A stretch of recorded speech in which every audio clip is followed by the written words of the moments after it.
Let us conclude how we extend, or discussing how we extend the verb, by looking at the passive, which expresses or changes the verb from do to be done.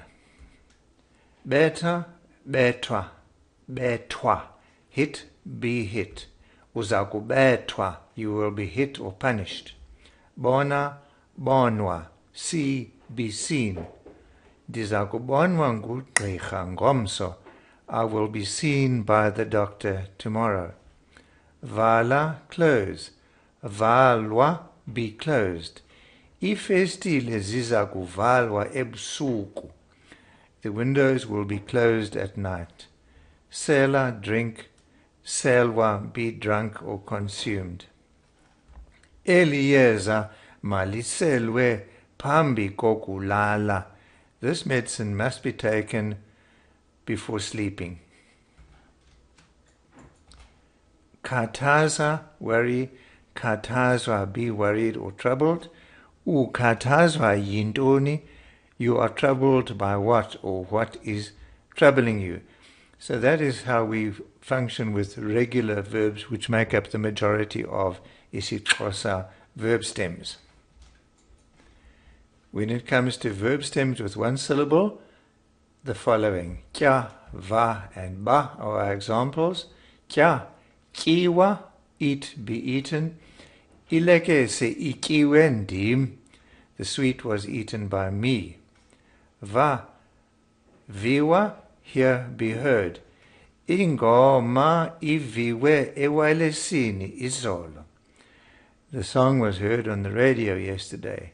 Ba, biwa, steal, be stolen. Isipaji sam sibiwe kwa Greenacres. My purse was stolen at Greenacres. So here the passive link or passive infix W has become IW.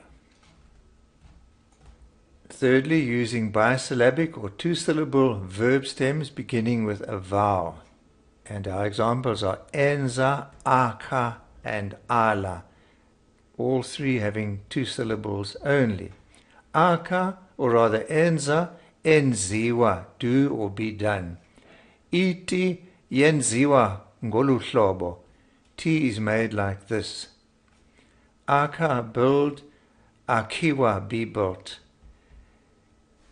Izindlu zakhiwe or mazakhiwe ngezitena nesamente, hayi ngamaplanga. Houses should be built of bricks and cement and not planks. Ala, refuse, or aliwa, becoming aliwa, be refused or allergic to. Uyaliwa yipenicillini, are you literally refused by or allergic to penicillin? So it is important to note that, well, first of all, that with these particular verbs, again, your passive infix becomes IW. But it is important to note that as soon as the verb consists of, or begins with a vowel and consists of more than two syllables, there's no difference. So enzakalisa, injure, will become enzakaliswa, be injured. Oyika, fear. Oyikwa, be feared, and so on. However, through the use of the W, we often find difficult sound combinations formed when we have a clash, or rather two labial or lip sounds following one another. And obviously then some change has to take place. And the first example is where verbs end on ma, so the MW will create a mua combination, difficult. So luma will rather become lunywa, bite, or be bitten. Tuma, send, tunywa, tunywa, it must read, be sent. And those are the example sentences. So the ma, or rather the M, changes to NY. Verb stems ending on ba, causing a bua sound. And here we can see that hlaba has become hlatshwa. Khaba, khatshwa.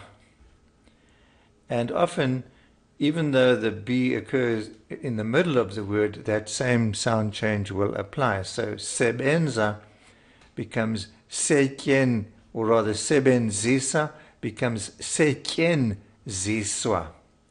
But the important thing to remember is that the B has become a ty. Verb stems ending on mba with the W will become mbwa. Not easy. Hlamba therefore becomes hlanjwa, easier. Bamba, arrest, banjwa, be arrested.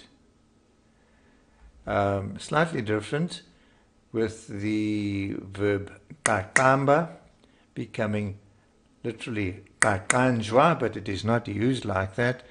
There is the idiomatic expression ndi qaqanjelwa lizinyo. Literally, I'm being throbbed by a tooth. The idiomatic expression for I have toothache. But the important thing is that the mba has become nja.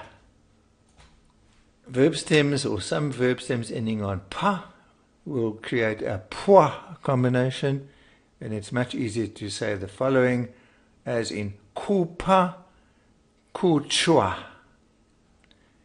taipa, taichwa. Type, be typed, take out, be taken out. And then we have verbs ending on ba, bha, which will cause a bwa combination, but there are not many of these. Buba, to die, will rather become bujwa, die or be died. And literally, or what one could say is kuya kubujwa emfazweni, there will be death in the war, death will occur. And can be used idiomatically to state sibujelwe ngumakhulu. If there's been a bereavement in the family, people will say sibujelwe ngu. Literally, we were died for by, we were bereaved by my granny. These have to be, or rather these verbs have to be followed by a word stating who the action was carried out by. And with nouns, first of all, which will be the one most often used, you will have the identifying form of the noun which we referred to right at the beginning. But here it goes. Ukutya kuphekwa ngumama. The food is cooked by mom. Imoto iqhutywe yindoda. The man is driven by a man. Imali ibiwe lisela. The money was stolen by a thief. So literally you are identifying the person who carried out the action. So the action was carried out by this person whom you are identifying. The same applies to pronouns as follows. And these examples you would find in the section under the pronouns. But here we read, umsebenzi wenziwe ndim. The food was done by me. Remember, in a telephone call, you would identify yourself and say ndim or tetayo. It's me talking. Ingoma iculwe yilentombi. The song was sung by this girl. You would say yintombi to identify the girl. Ugqatso luwinwe ngoyena mbaleki mdala. The race was won by the oldest athlete. And uviwo lubhalwe ngabo bonke. The exam was written by all of them.